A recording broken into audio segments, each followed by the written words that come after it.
ప్రభువైన యేసు నామము ఘనపరచబడెను అన్న మాట గుర్తుపెట్టుకోండి. మీకు అందరికీ అంటే ఎంతమంది తెలుసు జెమిమా రోడ్రిగ్స్ అందరూ తెలుసు కదా. జెమిమా రోడ్రిగ్స్ కొరకు ఒకసారి మనం ఆమె గురించి మనం ఆలోచన చేస్తే ఈమె పూర్తి పేరు జెమిమా జెసికా రోడ్రిగ్స్. తండ్రి పేరు ఇవాన్. ఇద్దరు తమ్ముళ్ళు ఉన్నారు.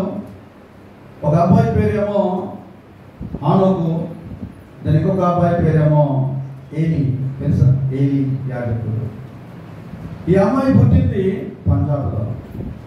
4 ఏళ్ల వయసులో ఈ అమ్మాయి క్రికెట్ బ్యాట్ పట్టుకున్నది. యాక్చువల్లీ ఈ అమ్మాయికి హాకీ అంటే చాలా ఇష్టం, కానీ సమయ సందర్భాన్ని బట్టి క్రికెట్లో ఎక్కువగా మక్కువ దొరికింది. ఈ మధ్య టీమిండియా ప్రపంచ కప్ గెలిచింది జెమిమా. ఇంకా కొన్ని విషయాలు చెప్పాలంటే 134 బౌలింగ్, ఆ తర్వాత 127 పరుగులు చేసి అద్భుతమైన ఆట తీరు భారత జట్టును ఫైనల్కు నేరుగా చేర్చింది జెమిమా రోడ్రిగ్స్. ఈ అమ్మాయిలో ఇంకా చాలా ఆసక్తికరమైన విషయాలు ఏంటంటే ఈ అమ్మాయి టీమ్ మొత్తం కూడా ఆస్ట్రేలియాను చిరుచిత్తుగా ఏం చేసింది, ఓడించారు. ఆ తర్వాత ఒక ఆయన ఏమంటాడంటే ఈమె గురించి దేశం మీషం మెలేషాల జెమిమా పేరు మ్రోగుతుంది. జెమిమా ఎప్పుడైతే ప్రపంచ వరల్డ్ కప్ గెలిచిందో మీడియాకి ఎదిగింది అమ్మాయి మీడియాలో వచ్చేసింది. ప్రతి న్యూస్ పేపర్లో అమ్మాయి ఫోటో వచ్చేసింది. ఆ తర్వాత నేషనల్ ఇంటర్నేషనల్ లెవెల్లో అమ్మాయిని గురించి అందరూ కూడా ఏం చేస్తున్నారు, ప్రశంసిస్తున్నారు, కొనియాడుతున్నారు. అందరూ కూడా అమ్మాయిని మెచ్చుకుంటున్నారు. ఇంత గొప్ప మేలు దేవుడు ఈ అమ్మాయి ద్వారా జరిగించారు. మీకు తెలుసా, క్రికెట్ నేర్చుకున్న సమయంలో, క్రికెట్ ప్రాక్టీస్ చేస్తున్న సమయంలో కొన్నిసార్లు అమ్మాయి ఓడిపోయిన తరుణంలో కొందరు ఏమన్నారంటే అమ్మాయిని, ఇక నువ్వు క్రికెట్లో నువ్వు ముందుకు రాలేవు, నువ్వు ఓడిపోతావు, నీవు యూట్యూబ్లో రీల్స్ చేసుకుంటూ కాలం కొనసాగించని అమ్మాయిని హీనపరిచారు, బలహీనపరిచారు, నిరుత్సాహపరిచారు, ఆ తర్వాత అవమానపరిచారు. వీటన్నిటిని జెమిమా అధిగమించి ఈ అమ్మాయి ఆ యొక్క ఉమెన్స్ క్రికెట్ టీంలో ఈ అమ్మాయి చేసిన ఆ యొక్క గొప్ప పని ద్వారా దేశము గర్వించదగ్గ పని చేసింది జెమిమా రోడ్రిగ్స్. ఈ అమ్మాయిలో నేను చాలా ఆలోచన చేశాను. యూట్యూబ్లో చాలా మంది చూసి ఉంటారు ఈ అమ్మాయి గురించి. ఈ అమ్మాయి ఎక్కువగా ప్రేయర్ఫుల్ అంటే ఎక్కువగా ప్రార్థన అంటే ఇష్టం అంటే అమ్మాయికి, ఎక్కువగా ఆరాధన అంటే ఇష్టం అమ్మాయికి. ఆ క్రికెట్ మ్యాచ్లోనికి వెళ్ళక ముందు అమ్మాయి పాస్టర్ గారి ద్వారా ఏం చేసుకుంటుంది, ప్రేయర్ చేసుకుంటుంది. చూడండి, అంటే ఇవన్నీ కూడా ఆత్మీయ జీవితానికి ఒక అత్యున్నతమైన మెట్టుగా నేను గమనిస్తున్నా. ఓకే, గెలిచిన తర్వాత ఈ అమ్మాయి చాలా ఏడ్చి వాళ్ళ నాన్నను హత్తుకున్నది, వాళ్ళ అమ్మను హత్తుకున్నది, ఇంకా ఎవరు హత్తుకున్నది, వాళ్ళ తమ్ములను కూడా, బ్రదర్స్ను హత్తుకున్నది. చాలామంది సంతోషం అవుతారు. కానీ ఇంకా నాకు ఏమర్థమైందంటే ఈ అమ్మాయి గురించి, జెమిమా రోడ్రిగ్స్ గురించి నాకు ఏమర్థమైందంటే ఈ అమ్మాయి ఆ క్రికెట్ టీంను గెలిపించడం ద్వారా, ఈ అమ్మాయి ద్వారా గెలుపు రావడం ద్వారా దేవుడిని సంతోషపెట్టింది, పేరెంట్ను సంతోషపెట్టింది, తర్వాత ఇండియాను సంతోషపెట్టింది, తర్వాత గాడమ్మ స్నేహితులు కూడా సంతోషపెట్టింది. ఎక్కడ వెళ్ళినా ఈ అమ్మాయి పేరే ఉంది. సో ఈ విధంగా గెలిచిన తర్వాత ఈ అమ్మాయి ఏం చేసిందంటే ప్రభువైన యేసు నామమును ఏం చేసింది, గణపరిచింది. అదే మన టాపిక్ అండి ఈరోజు. ప్రభువైన యేసు నామమును గణపరిచింది. ఎలా గణపరిచిందంటే దేశమంతా కూడా గర్వించేటగ్గట్టు, ప్రపంచంలో ఉన్న దైవ సేవకులు క్రైస్తవులు గర్వించేటగ్గట్టు ఈమె ప్రభువైన యేసు నామాన్ని గణపరిచింది. ఎలా గణపరిచిందంటే ఆ గెలిచిన తర్వాత ఏడుస్తూ ఉన్నది, మైక్ తీసుకొని ఫస్ట్ టైం అమ్మాయి ఆ విధంగా ముందుకు వచ్చి ఏమని చెప్పిందంటే, ఇంగ్లీష్లో ఉంది, నేను తెలుగులో విని రాశాను. తెలుగులో ఏముందంటే, యేసయ్యను నడిపించాడు, యేసయ్యకు వందనాలు, యేసయ్యకు వందనాలు, ధన్యవాదాలు. నేను ఒంటరిగా ఈ విజయాన్ని సాధించలేకపోయేదాన్ని, యేసు నన్ను నడిపించాడు అని నాకు తెలుసు. ఎవరైనా యూట్యూబ్లో మీడియా ముందు, రిపోర్టర్స్ ముందు చెప్తారు, ఎవరైనా ఈ అమ్మాయి చెప్పింది, మరి ఈ అమ్మాయి కొందరు ఏమంటారంటే ఎమోషనల్గా చెప్పిందంట. ఎమోషనల్గా చెప్పినా ఈ అమ్మాయి ప్రభు అయిన యేసు క్రీస్తు నామాన్ని ఏం చేసింది? ఘనపరిచింది. ఈ అమ్మాయి ఎప్పుడైతే ఈ విధముగా యేసు నామాన్ని ఘనపరిచిందో ట్రోలింగ్ స్టార్ట్ అయ్యింది. ట్రోలింగ్ అవన్నీ నేను చెప్పండి అండి. కానీ మన ప్రెసిడెంట్ గారు మోడీ గారు ముందు ఈ అమ్మాయి కూర్చొని మోడీ గారు అందరినీ ఆ యొక్క టీమ్, ఉమెన్స్ క్రికెట్ టీమ్ అందరితో మాట్లాడుతుండగా ఈ అమ్మాయి కాలేసుకొని కూర్చున్నారు. దాన్ని ట్రోల్ చేశారు. అని కొన్నిసార్లు చాలా ఈజీగా తీసుకోవాలి. ఈ అమ్మాయి గారు ఇంకొక అమ్మాయి కూడా కూర్చున్నారు, మీరు గమనించారు, ఇద్దరు కూర్చున్నారు, ఇలా కాలేసుకున్నారు. దాన్ని ట్రోల్ చేశారండి కొంతమంది.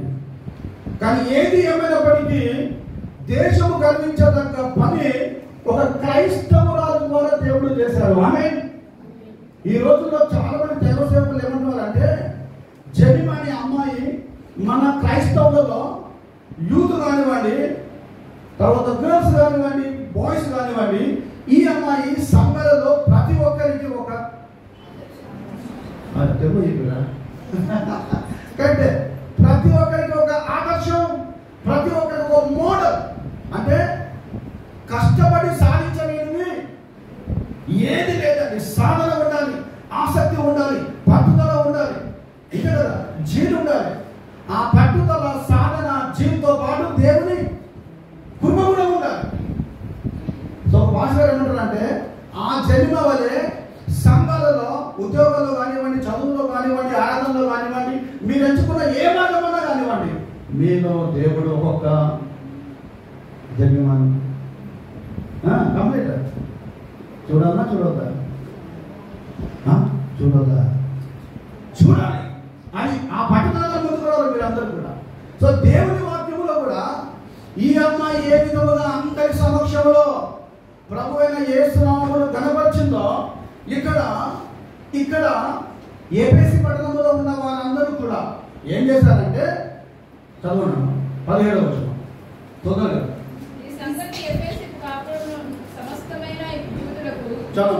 ఏ సంగతి? ఈ సంగతి. ఓకే. సో జెమిమా రోడ్రిగ్స్ సంగతి ప్రతి ఒక్కరు విన్నారు. ప్రతి ఒక్కరు విని అందరూ ప్రభు అయిన యేసు నామాన్ని ఘనపరిచారు. ఇక్కడ ఎఫెసు పట్టణంలో కూడా యూదులు ఉన్నారు, గ్రీస్ దేశస్తులు ఉన్నారు. ఈ సంగతులు విన్నారమ్మ. జెమిమా సంగతులు కాదు, వాళ్ళ వేరే సంగతులు ఉన్నాయి. ఈ సంగతులు విన్నారు. ఈ సంగతులు విని భయపడ్డారు. ఎఫెసు పట్టణంలో ఉన్న విశ్వాసులు, గ్రీసు దేశంలో ఉన్న విశ్వాసులు ఈ సంగతి అని ఉంది, కానీ దాన్ని పూర్వం చేస్తున్నాం, నాట్ సింగులర్. ఈ సంగతులు విని వాళ్ళందరూ కూడా ప్రభు అయిన యేసు నామాన్ని ఘనపరిచారు. సో నా ప్రశ్న ఏంటంటే, ఏ సంగతులు విన్నారు? ఎలాంటి సంగతులు విన్నారు? ఏ విషయాలు విన్నారు? ఏ సంఘటనలు విని ప్రభు అయిన యేసు నామాన్ని ఘనపరిచారు? అన్ని అందులోనే ఉంటాయి. మనం అటు చూడడానికి ఏ ఆస్కారం లేదని, అన్ని అందులోనే ఉన్నాయి. ఏ సంగతులు విన్నారు? ఏ సంగతులు విని ప్రభు అయిన యేసు నామాన్ని ఘనపరిచారు? ఒక్కొక్క సంగతి గురించి మనం దేవుని వాక్యం విన్నాం. ప్రతి సంగతిలో సారాంశం ఉంది, ప్రతి విషయంలో అద్భుతం ఉంది, ప్రతి మాటలో దేవుని యొక్క గొప్పతనం ఉన్నాడు. అందుకే అక్కడ స్పష్టంగా రాశారు, ఈ సంగతులు విని తెలుసుకొని భయపడి ప్రభు అయిన యేసు నామాన్ని ఘనపరిచారు. కోసం వేస్తాను. అంత ఘనత ఎందుకు రావడం? ప్రభు అయిన యేసు నామానికి నయమే. అంత ఘనత ఎందుకు రావాలి? కోసం ప్రభు అయిన యేసు నామానికి అంత ఘనత ఎందుకు రావాలి? ఎందుకు జెమిమా జెసికా ప్రభువైన యేసు నామానికి అంత ఘనత ఎందుకు తీసుకుని వచ్చిందా? ఏముడు వచ్చామని చెప్పండి ఒకసారి. ప్రభువైన యేసు నామం ఎందుకు కనపరచబడాలంటే ప్రతి వారి మోకాలు వంగాలి, ప్రతి వారి నాలుక తండ్రి అయిన మహిమాత్మై దేవుని స్తుతించాలి. అంత మాత్రమే కాకుండా తండ్రి ఏం చేశాడంటే తన కుమారుడైన యేసు క్రీస్తును అత్యధికముగా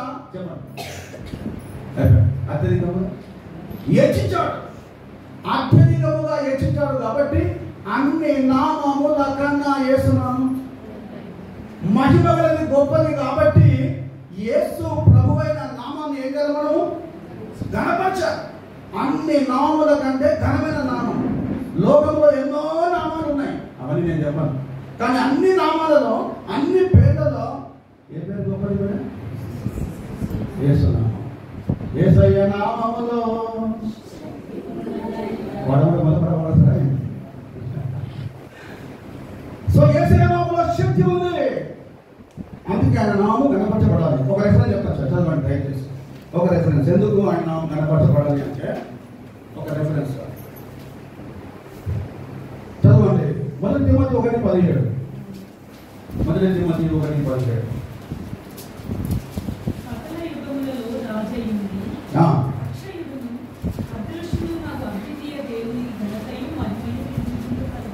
వెరీ గుడ్. చూసారండి, ఎందుకు ప్రభువైన నామం కనపరచాలంటే మన యేసుక్రీస్తు ప్రభువు అక్షయుడు, క్షయము కానివాడు, అక్షయుడు. ఇంకా అదృశ్యుడు. అదృశ్యుడు అంటే ఏంటండి? కనబడని వాడు. కనబడే వ్యక్తి దేవుడు కాదండి. ఈరోజు అందరూ కనబడే విధంగా ఏం చేస్తారు? అవన్నీ చెప్పండి. మన దేవుడు అక్షయుడు, నిరంతరం ఉన్నవాడు. మన దేవుడు అదృశ్యుడు. ఎవడును ఎప్పుడును దేవుని చూడలేడు, చూస్తే కాలిపోతాడు, చనిపోతాడు. మన దేవుడు అదృష్టుడు. ఇంకా అద్వితీయుడు అంటే ఇక ఆయన తప్ప వేరొక దేవుడు లేడండి, ఆయనే దేవుడు. అందుకనే ప్రభువైన యేసు నామము ఏం కావాలమ్మా? కనపరచకూడదు. ఇంకొక వర్షం చదవమండి, ఇంకో కొంచెం ముందుకు వెళ్దాం మనం. ఇంకొక వర్షం ఏముందంటే 1 తిమోతి 6:16. త్వరగా 1 తిమోతి 6:16. ఆయన మాత్రమే వసించుచు అమరత్వము గలవాడై ఉన్నాడు. చదవండి. సమీపించరాని తేజస్సులో ఆయన మాత్రమే ఏం చేస్తున్నాడు? వసించుచున్నాడు. వేరే వాళ్ళు వసించాలండి. ఆయన మాత్రమే సమీపించరాని తేజస్సులో ఆయన వసించుచున్నాడు. నెక్స్ట్ ఆయన ఏ గలవాడు అంట? అమరత్వము గలవాడై ఉన్నాడు. అందుకొరకు ఆయన నామమునకు యుగ యుగములు మహిమ కలుగును గాక. అందుకే చెప్తున్నా. ఇవన్నీ జగన్మా గారు జ్ఞాపకం చేసుకొని ప్రభువైన యేసు నామాన్ని ఏం చేసింది? సో దేవుని వాక్యంలో అపొస్తలుల కార్యం 19వ అధ్యాయంలో ఈ యొక్క ఎఫెసీ విశ్వాసులు, గ్రీసు విశ్వాసులు ఆ సంగతులన్నీ విన్నారండి. మొట్టమొదటి సంగతి తెలుసా? The first incident what they have heard is, మొట్టమొదటి సంగతి వాళ్ళు ఏది విని భయపడ్డారు తెలుసా? వాళ్ళు ఫస్ట్ పరిశుద్ధాత్మ అనే సంగతి విన్నారండి. ఏ సంగతి విన్నారు? పరిశుద్ధాత్మ అనే సంగతి విన్నారు. కొందరు కళ్ళు మూసుకుంటూ నేను పేరు చెప్పేసి ఎందుకంటే ఇక నాకు అది అలవాటు అన్నమాట. వాక్యం హుషారుగా విన్నారన్న, ఆత్మతో నింపబడి విన్నారు. నన్ను కూడా ఫేస్ టు ఫేస్ కూడా. ఓకే, వాళ్ళు ఏం చేశారంటే పరిశుద్ధాత్మని గూర్చి విని ప్రభువైన యేసు నామాన్ని కనపరచడం దయచేసి. అపొస్తలుల కార్యం 19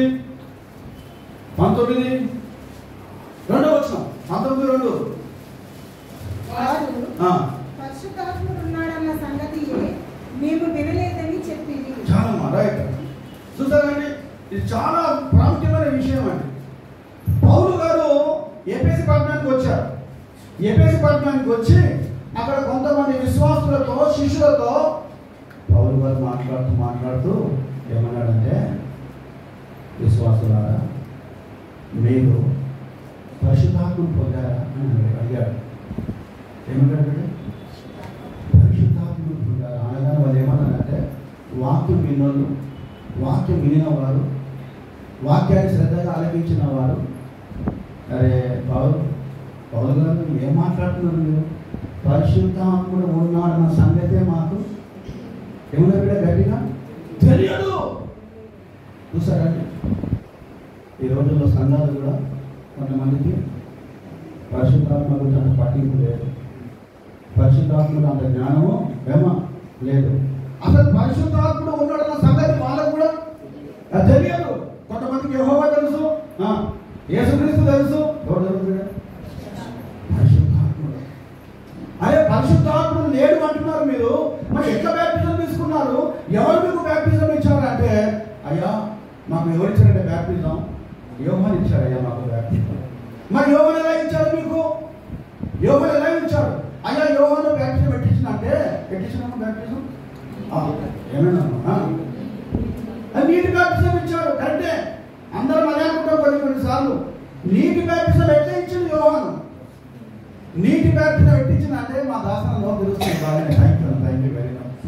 నీటి బ్యాప్టిజం మా యోహాను గారు ఎక్కించారంటే మారు మనసు నిమిత్తం బ్యాప్టిజం ఇచ్చారు, పశ్చాత్తాపము నిమిత్తం బ్యాప్టిజం ఇచ్చారు, నీటిలో ఉంచారు. మారు మనసు పొందుడి, పరలోక రాజ్యము సమీపించబడి ఉన్నది. సో పశ్చాత్తాపము నిమిత్తము, మారు మనసు నిమిత్తం మేము బ్యాప్టిజం తీసుకున్నామండి. కానీ పరిశుద్ధాత్మ సంగతి మాకు తెలియదు అనగానే పౌలు కొంచెం ఆలోచన చేశాడు. అయ్యా మీరు యోహాను ఇచ్చే బ్యాప్టిజం తీసుకున్నారు, కానీ యోహాను ఒక మాట చెప్పాడు, నా వెనుక వచ్చేవాడు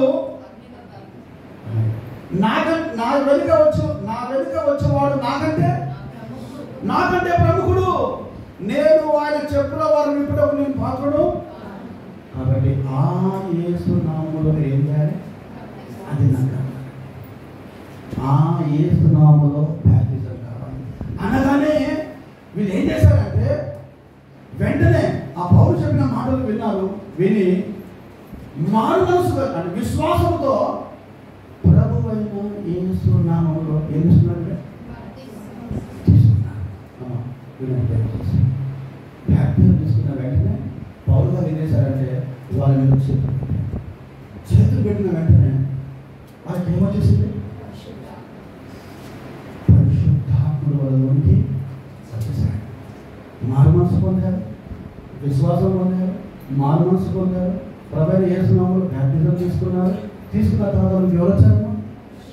పరిశుద్ధాత్ముడు వచ్చారు. పరిశుద్ధాత్ముడు వచ్చిన వెంటనే వాళ్ళు ఏం చేశారంటే భాషలు మాట్లాడము, ప్రవచించడం స్టార్ట్ చేస్తారు. అమ్మ భాషలు అంటే కొంతమంది పెద్ద కోసలు మాట్లాడతారు, అలాంటి భాషలు కాదు. భాషలు అంటే ఓకే వారికి ఏ భాష వస్తుందో, ఫర్ ఎగ్జాంపుల్ నాకు తెలుగు వస్తుంది, నేను తెలుగు భాషలో ఏం చేస్తాను? నేను భాష మాట్లాడతాను. నాకు ఇంగ్లీష్ వస్తుంది, ఇంగ్లీష్తో నేను ఏం చేస్తాను? నేను భాష మాట్లాడతాను, అంటే లాంగ్వేజ్ అన్నమాట. ఇప్పుడు నేను పొరపాటున జపాన్లో అనుకోండి, నేను జపాన్లో మాట్లాడుతున్నాను, మీకు అందరికీ అర్థమవుతుందా? చెప్పండి గట్టిగా అర్థమవుతుందా? దాసన్న చేస్తాడు, ఇక లేస్తే ఏ భాష అనేది మాకు తెలుగు మాట్లాడాలి. దాసన్న చెప్తున్నా ఒక మాట, దేవునికి స్తోత్రం కలుగును గాక. వారికి వచ్చిన భాషలో ప్రవచించారు, భాషలు ఇక్కడ మాట చెప్తాను. పరిశుద్ధాత్మ ద్వారా ప్రభువైన యేసుక్రీస్తు నామము ఆ 12 మంది విశ్వాసుల ద్వారా ఏం చేయబడింది? ఘనపరచబడ్డది. వారు యేసయ్యను ఘనపరిచారు, పరిశుద్ధాత్మతో నిండుకొని ఘనపరిచారు, మారు మనసు పొంది యేసయ్యను ఘనపరిచారు. విశ్వాసముతో ప్రభువైన యేసు నామమును ఏం చేశారు? వారిని పరిశుద్ధాత్మ వచ్చింది. మీరు ప్రార్థన చేసేటప్పుడు దయచేసి మీ నోటిలో, మీ ప్రార్థనలో పరిశుద్ధాత్ముడు ఉండాలి. తండ్రి నువ్వు నాలో ఉండాలి, యేసయ్యా నువ్వు నాలో ఉండాలి, పరిశుద్ధాత్ముడా నీవు. అందుకొరకు యేసుక్రీస్తు ప్రభు శుక్రవారం వాక్యం చెప్పాను నేను. ఆయన చనిపోక ముందు శిష్యులకు ఏ వాగ్దానం ఇచ్చాడంటే నేను ఆదరణకర్తను పంపిస్తాను, పరిశుద్ధాత్మను పంపిస్తాను, ఆ పరిశుద్ధాత్ముడు మిమ్మలను సర్వ సత్యములోనికి సర్వసత్యములోని మిమ్మల్ని పరిశుద్ధాత్ముడు సర్వసత్యములోని. చాలా మంది ఏమంటారంటే పరిశుద్ధాత్ముడు ఓన్లీ అపోస్తుల కార్యంలోనే ప్రారంభించబడ్డాడు అని. ఓన్లీ అపోస్తుల కార్యంలోనే ప్రారంభించబడ్డాడు పరిశుద్ధాత్ముడు లేదండి. పరిశుద్ధాత్ముడు ఆది కాండము నుండి ప్రకటన గ్రంథం వరకు పరిశుద్ధాత్ముడు ప్రారంభమై ఉన్నాడు. ఇక్కడ ఒక మాట చెప్పాలన్నా పాస్టర్ గా, పరిశుద్ధాత్మని మేము మా హృదయంలో ఏ విధంగా ఆహ్వానించాలి? పరిశుద్ధాత్మని మా హృదయంలో మేము ఏ విధంగా ఇన్వైట్ చేయాలి, ఆహ్వానించాలి అంటే చదువు ఒక మాట చాలా బాగుంటుంది. చదవండి దయచేసి. తీతు 3:14 ఏ విధముగా పరిశుద్ధాత్మని మన హృదయంలోకి ఆహ్వానిస్తాం? తొందరగా నిష్ఫలులు కాకుండా నిమిత్తము అవసరమును బట్టి సంయోజకముగా సత్క్రియలను శ్రద్ధగా చేయుటకు నేర్చుకొనవలెను. నా యందు ఉన్నవారందరూ నీకు వందనములు చెప్పుచున్నారు. పరిశుద్ధాత్మ తీతు 3:14 అదే ఉందా? చదువు 3:5 రెండు సహాయం చేస్తారు అక్కడ. పరిశుద్ధాత్ముడు ఉన్నాడు అక్కడ. మనం ఆయన కృప వలన నీతిమంతులమని తీర్చబడి నిత్య జీవనం కూర్చిన నిరీక్షణ బట్టి దానికి వారసులమగుటకై ఆ పరిశుద్ధాత్మను మన రక్షకుడైన యేసుక్రీస్తు ద్వారా ఆయన మన మీద సమృద్ధిగా కుమ్మరించెను. రైట్. సో ఆయన కుమారుడైన యేసుక్రీస్తు ద్వారా ఆ పరిశుద్ధాత్మను మన మీద సమృద్ధిగా పరిశుద్ధాత్మను మీ హృదయంలోనికి, మీ మనసులోనికి, మీ ఆత్మలోనికి రావాలంటే విశ్వాసంతో ఆహ్వానించాలి. విశ్వాసంతో ఆహ్వానించాలి. పరిశుద్ధాత్మను నాలోనికి రా. ఆ తర్వాత దేని పరిశుద్ధాత్ముడు మీలోనికి రావాలి అంటే, కార్యాలు చేయాలంటే ఒక నిరీక్షణ కలిగి చూడండి, ఒక నిరీక్షణ కలిగి దేవుని వాక్యము ద్వారా పరిశుద్ధాత్మ మీలోనికి వెళ్ళాలి, మీరు ఆహ్వానించాలి. కొందరు ఏమైనా ప్రశ్నిస్తారంటే, అన్నా పరిశుద్ధాత్మ మాలోనికి వచ్చి ఏం చేస్తాడు అన్నా అని ఒకవేళ మనం ఆలోచన చేస్తే, పరిశుద్ధాత్ముడు మనలోనికి వచ్చి, నాలోనికి, మీలోనికి వచ్చి పరిశుద్ధాత్ముడు సర్వసత్యంలోనికి నడిపిస్తాడు. నువ్వు శోధనలో పడకుండా శోధనలో నుండి నేను ఏం చేస్తాడు? తొందరగా రక్షిస్తాడు, కాపాడుతాడు. పరిశుద్ధాత్ముడు నీకు ఆదరణ అనుగ్రహిస్తాడు. పరిశుద్ధాత్ముడు నువ్వు ఎలా ప్రార్థన చేయాలన్నా పరిశుద్ధాత్ముడు అది నాకు కావాలి. ఇంకోటి పరిశుద్ధాత్ముడు నువ్వు చింతలలో, దుఃఖములో, బాధలో ఉన్నప్పుడు పరిశుద్ధాత్ముడికి ఏమిస్తాడు? ధైర్యం ఇస్తాడు. సొమ్మసరిన వారికి, తొందరగా సొమ్మసరిన వారికి ఇక చాలండి. సో ఎఫెసీ పట్టణంలో ఉన్న విశ్వాసులందరూ కూడా ప్రభువైన యేసు నామమును ఘనపరిచారు. ఎలా ఘనపరిచారంటే పరిశుద్ధాత్మ దేవుడు వారిలో ఉండుట వలన వారు ప్రభువైన యేసు నామమును ఏం చేశారు? ఘనపరిచారు. ఎవ్రీవన్ గాట్ రిపెంటెన్స్ అన్నమాట. మారు మనసు పొందారు, పశ్చాత్తాపం పొందారు, ప్రభువైన యేసు నామములో బాప్తిజం పొందారు. అప్పుడు మీకు ఏమొచ్చింది? పరిశుద్ధాత్మ. రెండవది, ఏ సంగతి ద్వారా వాళ్ళు ప్రభువైన యేసు నామాన్ని గణపరచారంటే, ఏ సంగతి ద్వారా గణపరచారంటే రెండవది చెప్తున్నాను, వాళ్ళంట దేవుని వాక్యం వినారంట. ఆమె ఏం చేశారు కదా? దేవుని వాక్యము విని ప్రభువైన యేసుక్రీస్తు నామాన్ని ఏం చేశారమ్మా? అన్నా ప్రతిరోజు వాక్యం వింటున్నాం కదన్నా, నువ్వు చెప్పిన వాక్యం ప్రతిరోజు వింటున్నాం కదన్నా, కొత్తది ఏముందన్నా అని ఆలోచన కావచ్చు. కానీ ఇక్కడ కొన్ని కార్యాలు ఉన్నాయమ్మా. చదవండి. అపోస్తలుల కార్యములు 19:8 రైట్.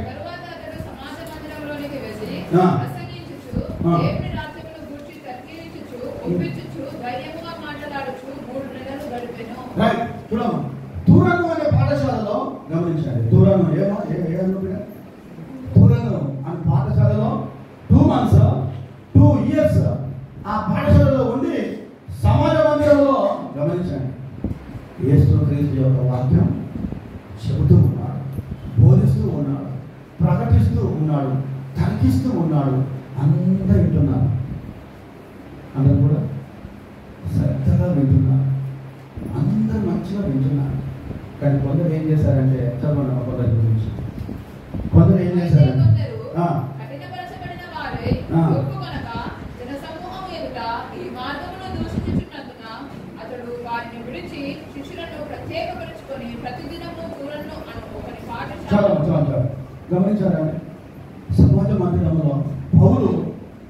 పాఠశాల అద్దెకు తీసుకొని 2 సంవత్సరాలు యేసు యొక్క శ్రమలు, యేసు యొక్క మరణం, యేసు యొక్క పునరుత్థానం గురించి బోధన చేస్తూ ఉంటే అందరూ మంచిగా విన్నారు. కానీ కొందరు ఏం చేశారంటే దేవుని వాక్యాన్ని దూషించారట. కొన్ని బైబిల్ ఉందంటే దేవుని వాక్యాన్ని ఏం చేశారు? దూషించారు. ఇంకొందరు ఏం చేస్తారంటే ప్రభు అయిన యేసు క్రీస్తు నామాన్ని ఒప్పుకోలేదు. కొందరు యేసయ్య నామాన్ని ఒప్పుకోలేదు, కొందరేమో దూషించారు, కొందరేమో హృదయంలో ఏం చేస్తున్నారంట? కఠినపరుచుకున్నారు. కొందరు అన్నారంట ఈ మార్గం మాకు వద్దన్నార. అంత ఘనత గల పౌలు గారు, జ్ఞానం గల పౌలు గారు సజీవ యాగంగా తన శరీరాన్ని సమర్పించి ఎఫెసు పట్టణంలో దేవుని వాక్యం చెప్తుంటే కొందరు దూషించారు, కొందరు కఠినపరుచుకున్నారు, కొందరేమో ఈ మార్గం మాకు వద్దని. ఈ రోజుల్లో కూడా చాలామంది అలా ఉన్నారు. ఈ రోజుల్లో కొంచెం చాలామంది అలా ఉన్నారు. వాళ్ళలాగా మనం ఉండకూడదు, వాళ్ళలాగా మనం ఉండకూడదు. నాకు చెప్పేది దేవుని వాక్యం, నేను చెప్పేది దేవుని వాక్యం. నాతో దేవుడు మాట్లాడుతున్నాడు, మీతో కూడా చెప్పండి దేవుడు మాట్లాడుతున్నాడు. చూసారా? అలా ఉండకూడదు. సో పౌలు ఏం చేశాడంటే పౌలు వాక్యం వాళ్ళకు చెప్పి చెప్పి ఎన్నేళ్ళు 2 years సార్ చెప్పి చెప్పి చెప్పి శృతి ఏం చేసి చూద్దామా ఎవరైనా తొందరగా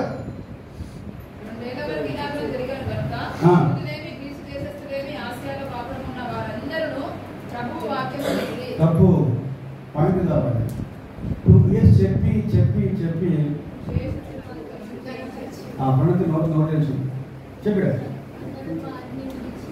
పెట్టి అది నాకు కావాలమ్మా, అది అదమ్మ కాన్సెప్ట్ అంటే చెప్పి చెప్పి చెప్పి అది ఏం చేసిందంటే ఏం చేసి విడిచిపెట్టి అనే మాట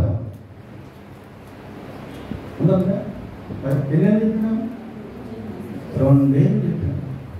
కొంతమంది 10 ఏళ్ళు చెప్పిన వాక్యం అర్థం కాదు, కొంతమంది 20 ఏళ్ళు చెప్పిన వాక్యం అర్థం కాదు. చెప్తున్నాం ఒక మాట, దేవుడు మనతో మాట్లాడుతున్నారు. అంతరిక్షణ పౌలు గారు చెప్పి చెప్పి ఏం చేసింది కూడా విడిచిపెట్టి మళ్ళీ ఏం చేసిందంటే చెప్పబడినది శిష్యులను చాలు శిష్యులను ప్రత్యేకపరచుకొని, అంటే ఎవరిలో నుండి ప్రత్యేకపరచుకొని? వినని వారిలో నుండి, వినని వారిలో నుండి వినిన వారిని ఏం చేశాడు? అది నాకు కావాలి. వినిన వారిని ప్రత్యేకపరచుకొని, అయ్యా ఇక మీరు రండి, నా వాక్యం మీకు అర్థమైంది, యేసు మీలో ఉన్నాడు అని వారిని విడిచిపెట్టి వినిన వారిని ప్రత్యేకపరచుకొని తన వెంట పాలుగా ఏం చేశాడు? అమ్మా దయచేసి ఎప్పుడు కూడా దేవుని వాక్యాన్ని దూషించేవారుగా మనం ఉండకూడదు. దేవుని వాక్యానికి వ్యతిరేకమైన వారికి మనం ఉండకూడదు. దేవుని వాక్యం వింటూ కఠినమైన వారికి మనం ఉండకూడదండి. మిగతా వాళ్ళు దేవుని వాక్యం చక్కగా విన్నారు. ప్రభు అయిన యేసు నామమును ఎఫెసు పట్టణంలో ఏం చేశారు? మీరందరూ ఒక ప్రశ్న కాదు. దేవుని వాక్యం ఎప్పుడైతే నువ్వు వింటావో వినడం వల్ల ఏం జరుగుతుందంట? అది నాకు వినడం వలన నీకు విశ్వాసం వస్తుంది, వింటే నీకు ప్రేమ వస్తుంది, వింటే దేవుని ఒక రుచి నీకు తెలుస్తుంది. నువ్వు వినకపోతుంది, ధ్యానం చేయకపోతుంది, ఆలోచన చేయకపోతుంది, నీకంట దేవుని వాక్యం ఒక రుచి నీకు తెలుస్తుంది. అని బైబిల్ ఏముందంటే యెహోవా వాక్యము ఉత్తమమైనదని అభివృద్ధి చేయండి. రుచి చూసి తెలుసుకోవాలి. నువ్వు రుచిగా చూడవు, పప్పు పై రుచి చూస్తావు, మళ్ళీ మాంసం పై రుచి చూస్తావు, చికెన్ పై రుచి చూస్తావు. ఒక్క ముద్ద తిన్న వెంటనే చెప్తావునా ఉప్పు తగ్గిందంటావు. నువ్వుగా చెప్తున్నావు మాట. అవన్నీ బాగా రుచి చూస్తావు నువ్వు, కానీ ఏం రుచి చూడకూడదు? దేవుని వాక్యం రుచి చూడాలండి. వాళ్ళు రుచి చూశారు, విన్నారు. నేను ఒక మాట చెప్తున్నా, దేవుని వాక్యం ఎందుకు రుచి చూడాలంటే దేవుని వాక్యంలో ఏముందంటే బాగా గమనించండి. దేవుని వాక్యంలో ఏముందంటే నేను చెప్పే ప్రతి మాట దేవుడు ఫస్ట్ మాత్రమే మాట్లాడాలి. నేను చెప్తున్నాను కాబట్టి హెబ్రీ పత్రిక చదవండి, చాలా మంచిగా మాట్లాడతారు. హెబ్రీ పత్రిక 1వ అధ్యాయము 3వ వచనం, 3 నుండి 4 వచనాలు తొందరగా. ఆయన దేవుని మహిమ యొక్క తేజస్సును, ఆయన సత్యము యొక్క మూర్తిమంతమునై ఉండి తన మహత్తుగల మాట చేత సమస్తము జవాబు 23 అక్కడ ఏముందంటే పౌలు ఏముందంటే తన మహత్తు గల మాటల చేత మాట ఉంది. చూడండి, పౌలు తన మహత్తు గల మాటల చేత అని స్టార్ట్ చేసి ఆ మహత్తు గల మాటల్లో ఏమున్నాయంటే ఇప్పుడు చదువున్నాం. పాపముల విషయములో స్వీకరణము తానే చేసి దేవదూతల కంటే ఎంత శ్రేష్టమైన నామము పొందెనో వారి కంటే అంత శ్రేష్ఠుడై ఉన్నత లోకమందు మహిముడగు దేవుని కృపార్శమున కూర్చుండెను. రైట్ అమ్మా, దేవుని వాక్యం ఏం చేస్తుందంటే మన పాపముల విషయంలో శుద్ధీకరణ చేస్తుంది. అది ఏమైనా శుద్ధీకరణ మన పాపములను ఒప్పించుకునే విధంగా చేస్తుంది దేవుని వాక్యం. మన హృదయంలో హృదయ శుద్ధిని కలిగజేస్తుంది ఏంటమ్మా?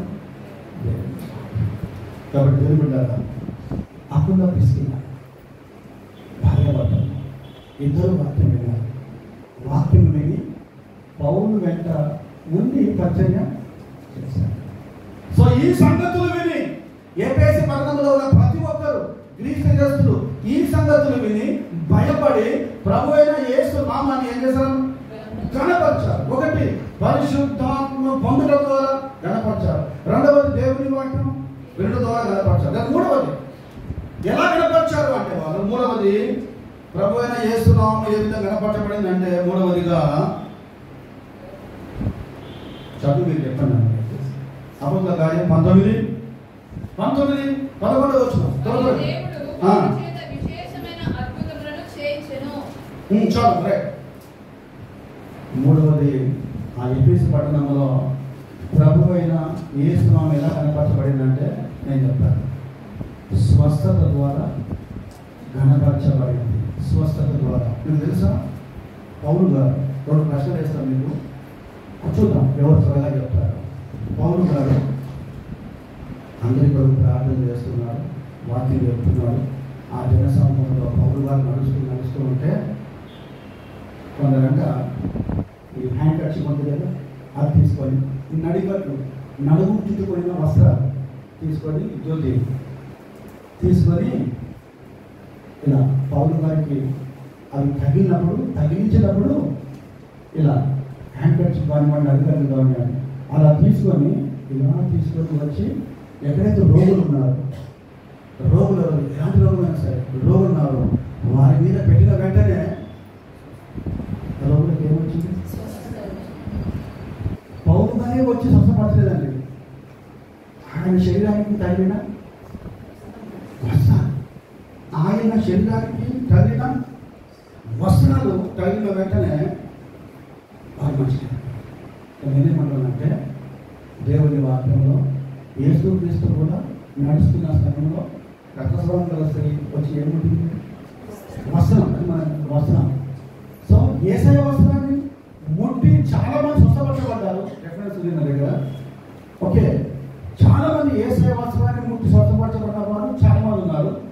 కొందరు ఏమంటారంటే యేసయ్య దగ్గరికి, యేసయ్య నీ వస్త్రాన్ని ముట్టుకొని మమ్మల్ని అని అడిగారంట. టైం లేదు కాబట్టి షార్ట్ చేస్తున్నాను. సో నా ప్రశ్న ఏంటంటే యేసయ్య చేశాడు, యేసయ్య లాగా ఎవరు చేశారు? పౌలు గారు చేశారు. పౌలు గారు ఇంకో గారు కూడా చేశారు. ఎవరు చెప్తున్నారు? పౌలు గారు కూడా చేశారు. ఆయన వస్త్రం అనుకునే వెంటనే హీల్ పేతురు గారు, నేను అనుకుంటా పేతురు. ఒక ఎరిహో నేను ఏమంటానంటే ఆయన వస్త్రములు తాకిన వెంటనే ఆ వస్త్రాలు ఆ యొక్క రోగుల మీద వేసినప్పుడు వాళ్ళు స్వస్థపడ్డారు. ఈ రోజుల్లో క్రిస్మస్ ఎలా ఉన్నారంటే ఈ రోజుల్లో. కాబట్టి ఈ రోజుల్లో విశ్వాసం మీరు అందరూ కూడా అబద్ధ బోధకులు ఎవరు, నిజమైన బోధకులు ఎవరు, ఎన్నో మీరు గుర్తుపట్టారు. బట్టి మీకు వాక్యం తెలిస్తే వాక్యం ద్వారా పడితే మీరు ఏం చేయాలి? మాట్లాడాలి. ఈ మధ్య ఒక సేవకుడు, నేను పేరు చెప్పండి, ఒక సేవకుడు కొత్త హ్యాండ్ కర్చీఫ్ తీసుకొని ఒక టేబుల్ మీద పేర్చి ప్రేయర్ మీటింగ్ అయిపోయింది. దేవుని వాక్యంలో ఉన్న రీతిగా పౌలు గారి వస్త్రములు, కొన్ని వస్తువులు తాకినప్పుడు ఆ వస్త్రాలు రోగుల మీద వేసినప్పుడు వారు మంచిదయ్యారు. నేను కూడా పరిశుద్ధాత్మ శక్తితో ప్రార్థన చేశాను. ఈ యొక్క హ్యాండ్ కర్చీఫ్లో ఏముంది? పవర్ ఉంది. కాబట్టి దీన్ని మీరు తీసుకుని అంటే బాగుంటుంది. మీరు దీన్ని తీసుకుని అంటే బాగుంటుంది. అసలు అనకూడదు కూడా, అట్లా తప్పది. కానీ ఆయన ఏం చేశాడంటే ప్రతి హ్యాండ్ కర్చీఫ్ను 100 రూపాయలు కమ్మాడు. ఎందుకంటే కొనుక్కొని పోవాలంటే అందరూ. చూడండి ఎలాంటి పరిస్థితుల్లో మనం ఉన్నాం. కానీ కొందరు తీసుకున్నారు, కొందరు తీసుకొని వెళ్ళిపోయారండి. నాకేమర్థమైందంటే, నేను చూసాను, దగ్గరనే ఉన్నాను.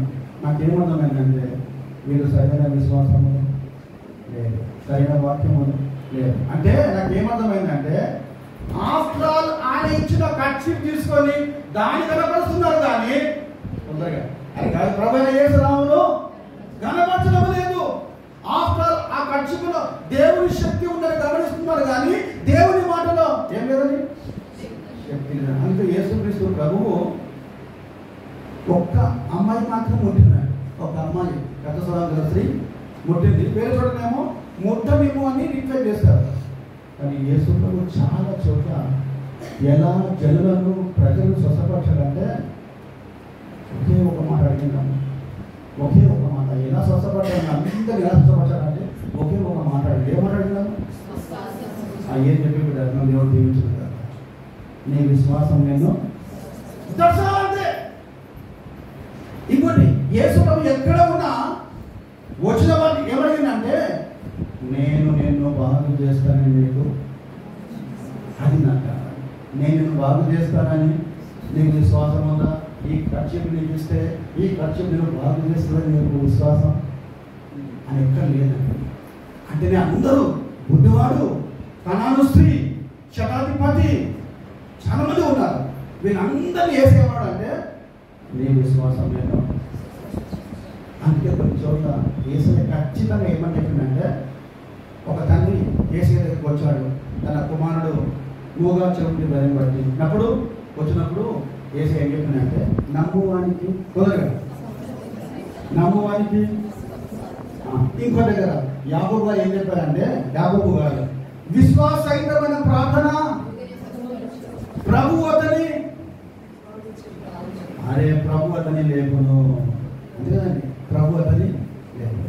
నా దగ్గరికి ఎవరు వచ్చినా కానీ కూడా ఒకటే ఒక మాట ఏం చెప్తానంటే, యేసు క్రీస్తుని పెట్టుకోవాలను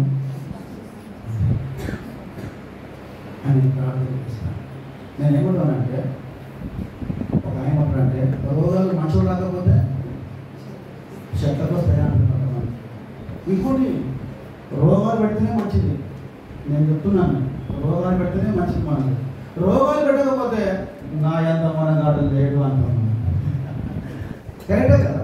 ఒక ఆమె అయితే నాకు రోగం లేదు, నాకు రోగం లేదు, నాకు రోగం లేదు, పోయేంతకాలం అని అని అని రోగం లేదు, రోగం అనుకుంటా ఉన్నట్టు నాకు పీక్ వచ్చిందట. ఆ పీక్లో షుగర్ వచ్చేసింది. ఇప్పుడు ఏమంటుందంటే, ఒకప్పుడు రోగం లేదు అన్నాను, ఇప్పుడు దేవుడు నాకు ఏం పెట్టాడు, నేను కనిపించాను, నేను అందరూ చెప్పుకున్నా నాకు రోగం లేదు అంటే. నేను ఏమంటానంటే, ఎవరైనా దగ్గరికి వచ్చి నాకు షుగర్ వచ్చిన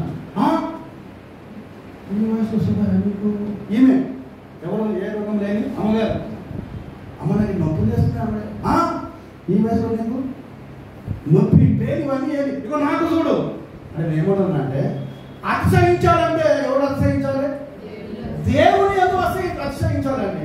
ఇప్పుడు ఆమె ఏం చేస్తుందంటే, కొంచెం తగ్గించుకొని, పాస్టయ్య నాకు షుగర్ వచ్చిందని ప్రార్థన చేసి, పాస్టయ్య నాకు నేనేమంటున్నానంటే, మనకు రోగం ఉంటేనే, కష్టం ఉంటేనే, బాధ ఉంటేనే ఎవరి దగ్గరికి వస్తాం బిడ్డ? దేవా నాయన ప్లీజ్ నాయన అంటాం. ఏది లేకపోతే ప్రార్థనే వద్దుగా మనకు. ఏ బ్రదర్ కరెక్టా కదా?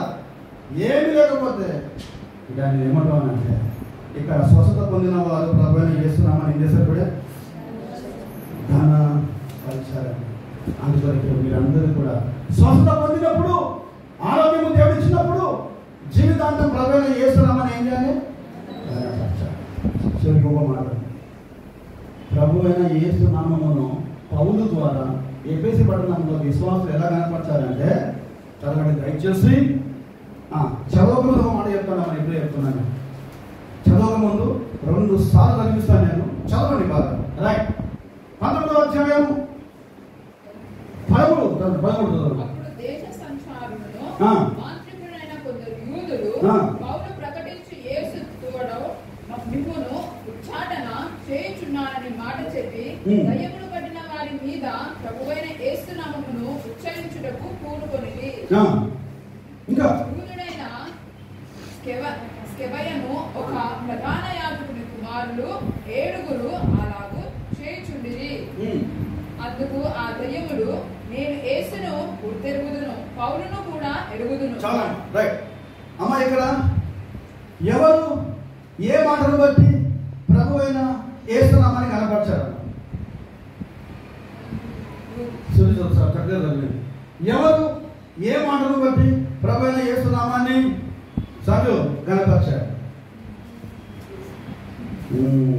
దయ్యాలు. ఎవరంటాము? దయ్యం. దయ్యం అనంలే, దయ్యం. నేను అదే చెప్పాను, నేను ఒక 5 నిమిషాల ముందుకు వెళ్తాను. నేను దయ్యం అంటే దయ్యాలు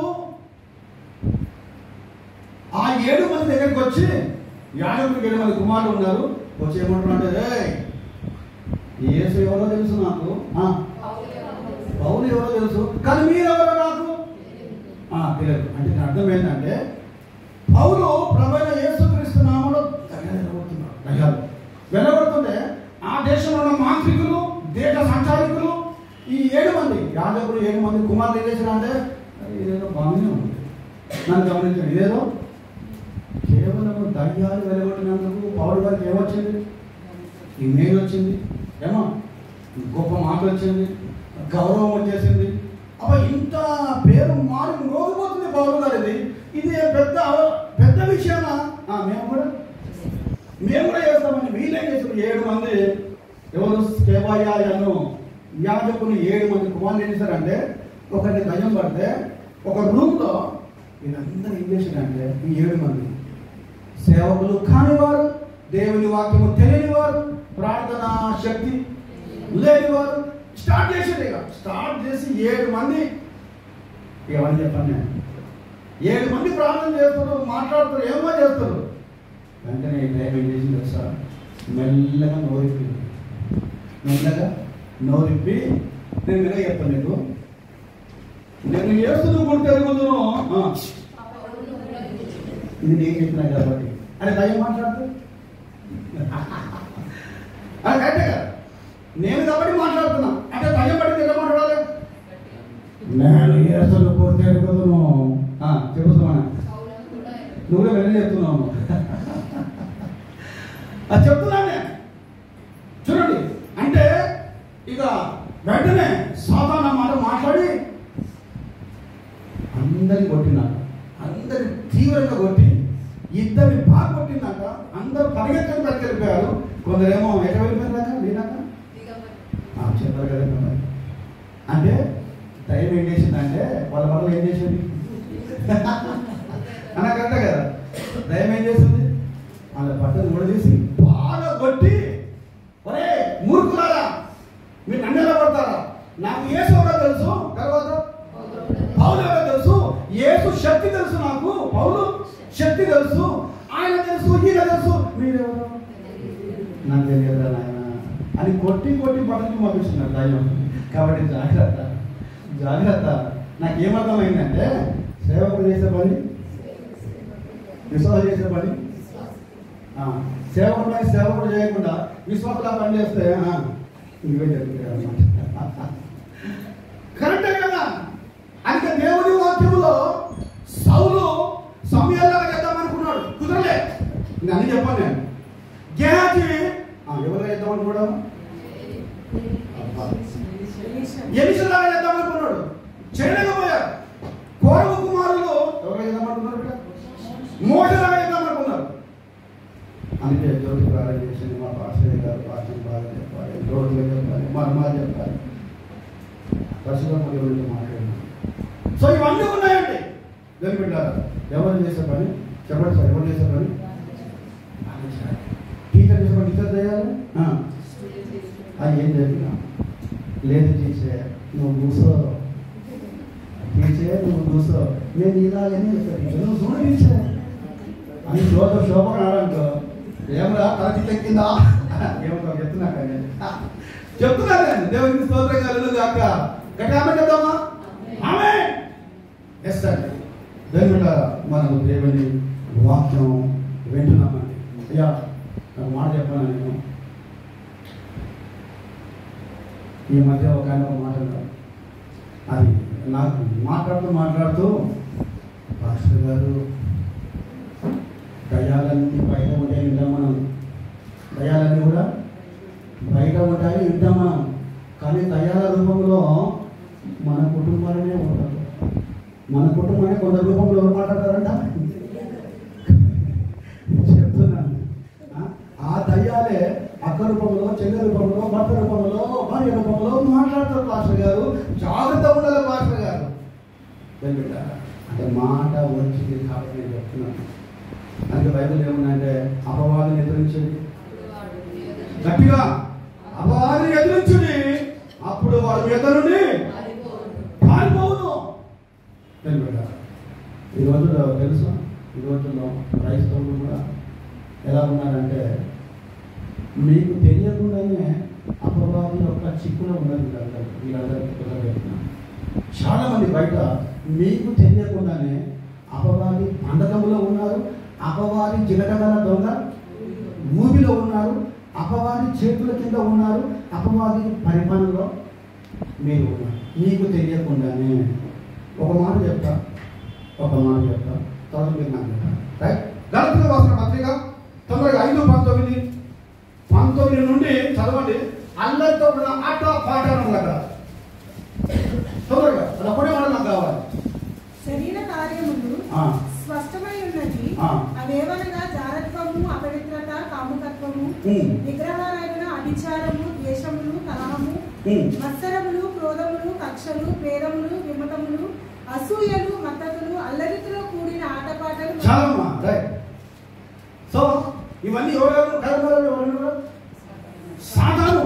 అంటే సాతాను స్వభావం కలిగిన వారు ఇవన్నీ కూడా కలిగి ఉంటారు. చివరిగా ఉందంటే అందరితో కూడిన ఒక పాస్టర్ గారు వాక్యం చెప్తూ ఏడుస్తూ ఉన్నారు.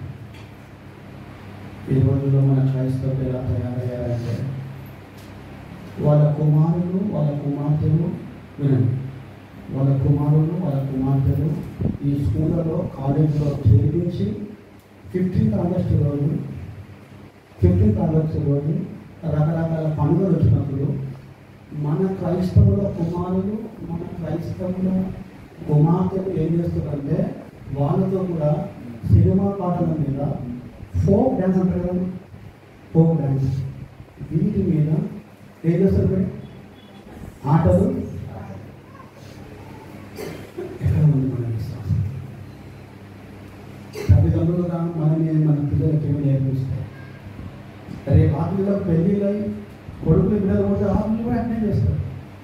ఎక్కడ ఉంది మన విశ్వాసం? అంటే సాతాను ఎవరు మిగులునా అని ఖర్చు సేవ ఇటు వాళ్ళు కొందరికి సాతాను ఏం చేశారండి అర్థమవుతలేదు వాళ్ళు. జాగ్రత్త. మనం ఎవరు చేయబడం? ఆయన పోలికలో సృష్టించబడ్డాం, ఆయన స్వరూపంలో సృష్టించబడ్డాం. మనం దేవదూతలమాట. ఆ పాట గారు ఏడుస్తూ అన్ని చోట్ల జరుగుతుంది. మరి ఈ మధ్య ట్రెండ్ అయిపోయింది. ఒక ఇద్దరు అంటారు పాట దగ్గర అందరంతా అయ్యే పాస్టర్ మరి ఇంత సీరియస్ తీసుకుంటారు. టేక్ ఏమన్నమాట పాస్టర్ వచ్చి ఏమైంది పాస్టర్, ఏమైంది పాస్టర్? సినిమా పాటలు, ఫోక్ డ్యాన్స్ వాళ్ళకి క్రైస్తవులే. ఒక మాట చెప్పన్నా, వాళ్ళకంటే ఎక్కువ వీళ్ళే మన వాళ్ళే చూడాలండి. అది బైబిల్ ఏమన్నారు? మిమ్మల్ని బట్టి ఆయన చూసి ఏమన్నది? ఈ రోజుల్లో సేవకులంట వాక్యాన్ని ఖచ్చితంగా చెప్పలేదంట. వాక్యాన్ని ఖచ్చితంగా చెప్తే భయపడతారు. ఊరికి నవ్వుతూ నవ్విస్తూ ఏదో బయట చెప్తే వాళ్ళకి వాక్యము ఆమె జాగ్రత్త. సాతాను మిమ్మల్ని ఆ విధంగా కూడా రేపు పొద్దున ఆయన ఏమన్నాడంటే ఆ పిల్లలు దేవుని చేత పట్టుబడిన తర్వాత తండ్రి దగ్గరికి వచ్చి అమ్మ నువ్వు క్రైస్తవులుగా ఉండి నువ్వు వాక్యం వింటూ పాస్టర్ గారి ద్వారా ప్రార్థన చేయించుకుంటూ ఎందుకమ్మా మమ్మల్ని సాతాను పొందకుండా ఎందుకు పెట్టావమ్మా అని క్వశ్చన్ వేస్తే తండ్రి ఆన్సర్ ఏంటి నాకేమర్థమైందంటే ఇహలోకమైన సంతోషం కోరుకుంటున్నాము, కానీ పరలోకమైన సంతోషాన్ని నీవు నీ ఫ్యామిలీ నీ బిడ్డలు ఏం చేస్తారు? మొక్క ఇవ్వగానే అంటే దేవుడు అంటున్నాడు బాలుడు బాలిక నడవలసిన త్రోవను. సో ఏ త్రోవ చూపిస్తున్నాము? ఏ త్రోవ? నరకానికి సంబంధించిన త్రోవనా లేకుంటే జీవ మార్గానికి పోయే త్రోవ? అన్ని గమనించాలి. సో ఎఫెసీ పట్టణంలో ఉన్న విశ్వాసులందరూ కూడా ప్రభువైన యేసు నామమును 4 విధాలుగా ఏం చేశారు?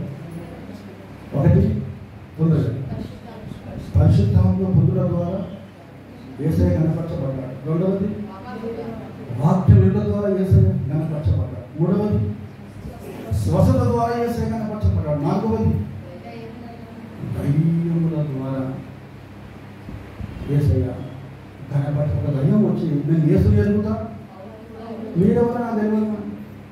ఎలా చెప్పాలంటే ఈ మాట, ఈ అమ్మాయి విశ్వాసంలో చాలా గట్టిగా ఉంది, ఈ అబ్బాయి విశ్వాసంలో చాలా గట్టిగా ఉన్నాడు, కాబట్టి వీళ్ళ లోపల ఉండకుండా నేను ఏం చేయాలో వద్దు నేను అది కాకుండా నా సాధారణ చాలా శోధిస్తాను. నన్ను అవన్నీ చెప్పిన శోధిస్తాను, కానీ మనం గెలవాలి. చివరి ఒక మాట చెప్పండి. నేను అనాటిగా దేవుడు మనకు అనుగ్రహించినట్టు ప్రార్థించాను. నిశ్శబ్దంగా ఉందా?